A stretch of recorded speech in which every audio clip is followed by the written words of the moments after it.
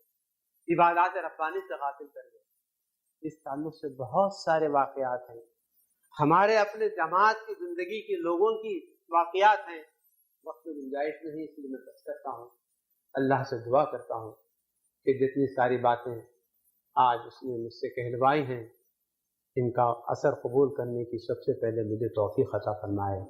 سننے والوں کو توفیق عطا فرمائے،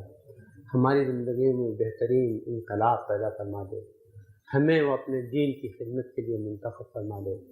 ہمارے اپنے ملک کے مسائل کو آسان فرما دے، اور جب ہم اپنے ملک جائیں تو وہاں اس کے دین کی سربلندی کے لیے سر دھڑ کی بازی لگا دیں۔ وآخر دعوانا ان الحمدللہ رب العالمین۔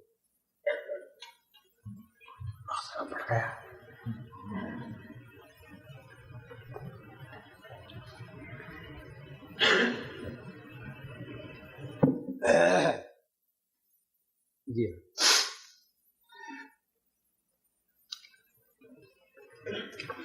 سوال ہے کہ سپریم کورٹ کے فیصلے کے باوجود بابری مسجد کی جگہ مندر موجود ہے، 50 سال سے چل رہا مقدمہ ہنوز چل رہا ہے۔ سپریم کورٹ نے یہ بھی فیصلہ دیا ہے کہ کسی بھی مسجد یا وقف کی زمین کو حکومت ایکوائر کر سکتی ہے۔ ان سب کے باوجود سپریم کورٹ یا عدلیہ کی تحسین کیا خود فریبی نہیں ہے؟ دوسرے سوال کا جواب یہ ہے میرے بھائی، سپریم کورٹ نے ایک سیکولر ایکٹ کی توضیح اور وضاحت کرتے ہوئے یہ بات کہی ہے کہ ہمارا ملکی قانون کہتا ہے کہ کسی پلیس آف ورشپ کو بہت ہی امیننٹ پبلک امپورٹنس کی وجہ بتا کر کے حکومت ایکوائر کر سکتی ہے۔ یہ قانون ہے، اس قانون سے ہم مسجد کو مستثنی نہیں کر سکتے۔ قانون تمام مذاہب کے ماننے والوں کی عبادت گاہوں سے متعلق ہے، وہ مندر ہو، مسجد ہو، گردوارہ ہو، کلیسا ہو، سیناگاگ ہو، کسی کا مندر ہو، کسی کی چیز ہو، حکومت کے پاس اس کے سوا کوئی چارہ کار نہیں رہ جاتا۔ مثلا ڈیم کی تعمیر ہے اور وہاں جہاں ڈیم تعمیر ہو رہا ہے مندر بھی ہے، مسجد بھی ہے، گردوارہ بھی ہے، کلیسا بھی ہے، اور حکومت کے لیے ضروری ہے، پبلک امپورٹنس اتنا ایمیننٹ ہے کہ اس کو وہ نظر انداز نہیں کر سکتی، تو وہ حاصل کر سکتی ہے۔ اس کی تشریح کی ہے۔ آپ کہیں کہ مسجد نہیں حاصل کی جا سکتی، آپ مندر حاصل کر لیں،